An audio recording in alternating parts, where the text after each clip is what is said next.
Protesting the Vietnam War. Zach Wood, Kerrigan Smith, and Galen O'Dwyer.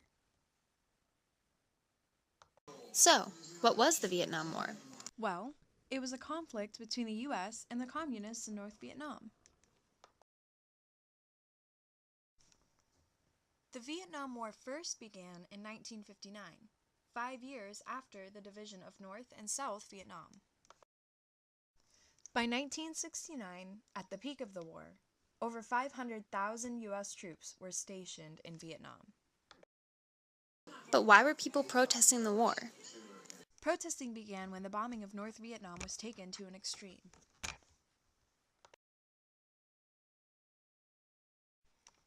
Young protesters let their voices be heard in local universities.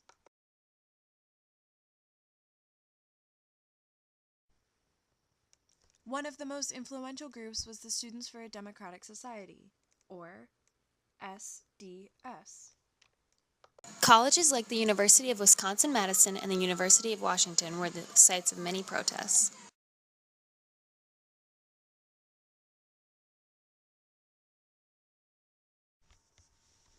Why did kids at these schools care so much about the war?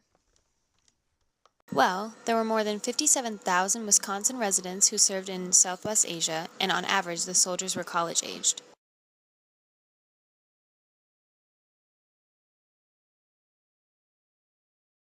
Early protests were organized around questions regarding the morality of U.S. military involvement.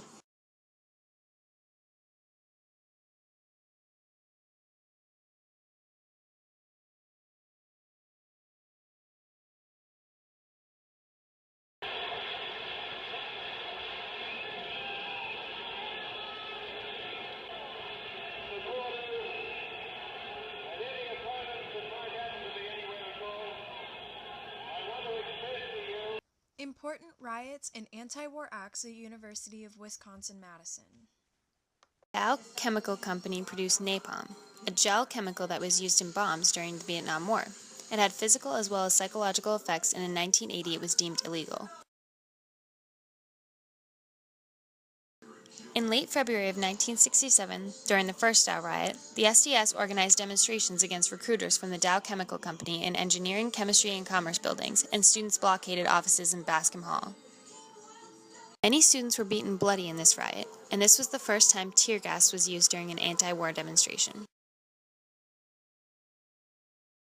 December 12th of 1968, students created a cemetery on Bascom Hill as a memorial to the casualties the class of 1968 suffered in Vietnam. The University of Washington.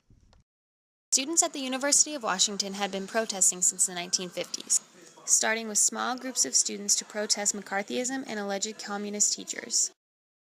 Protesting started to pick up with the escalating Vietnam War and the Civil Rights Movement.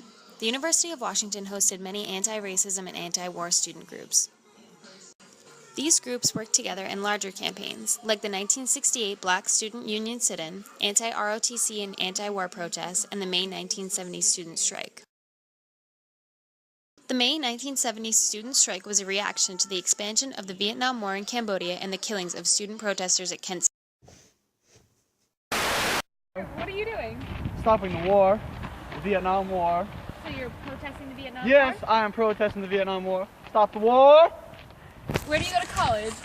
Well, Oklahoma State University, because I live right next to it on a farm. Are you protesting by yourself? Yeah, people were supposed to come, but it's a bit nipply outside. Becky's brother was murdered, and we're just trying to cope. We're here for the family. We're just trying to keep everybody strong. Stop the war! Oklahoma State University and Oklahoma University protests.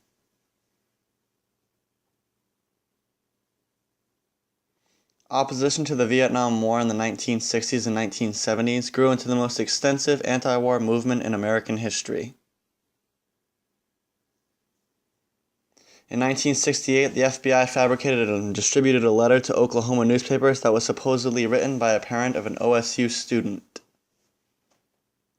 If dissident sentiment was too slow to develop in Oklahoma during the 1960s, the Vietnam War protests quickly reached their peak during 1970.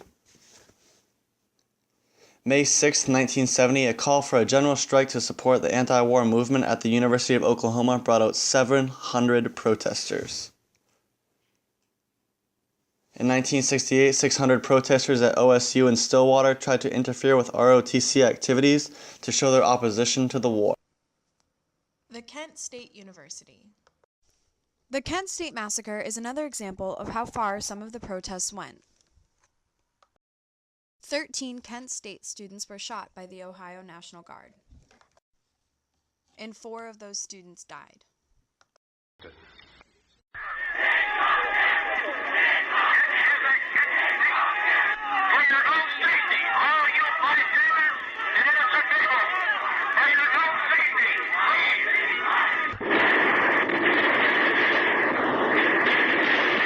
At the request of the Portage County prosecutor, an injunction has been imposed by County Judge Albert Karras, barring all persons from the KSU campus except those specifically authorized by the Ohio National Guard.